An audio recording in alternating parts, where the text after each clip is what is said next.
Her bir ülkenin sevgisi çoktur.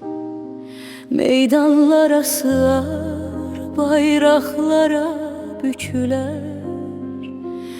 Ama bir söz var, ruhuna tokunursa hamısından ağır gelir.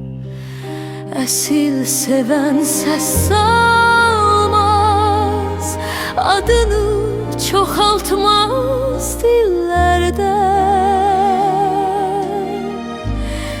O sükutta dayanıp senin içinde titreyen yeri tanıyandır.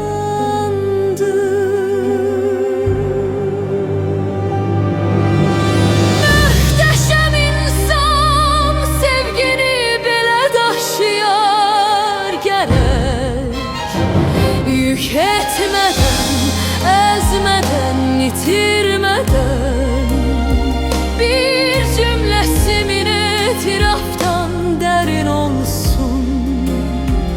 Bir bakışı bütün izahları bağlasın.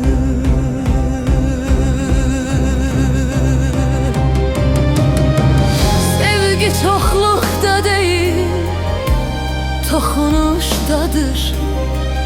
Hamının bildiği değil, senin içinde gizli kalan yerdedir. Eğer sevebilseydim, ruhuna tokunan bir sözle severdim. Seni özün kimi koruyardım, özümü sende yitirmeden.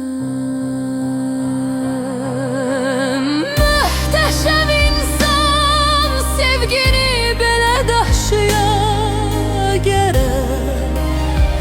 Yük etmeden, ezmeden, itirmeden, bir cümlesimin etiraftan derin olsun. Bir bakışı bütün izahları bağlasın.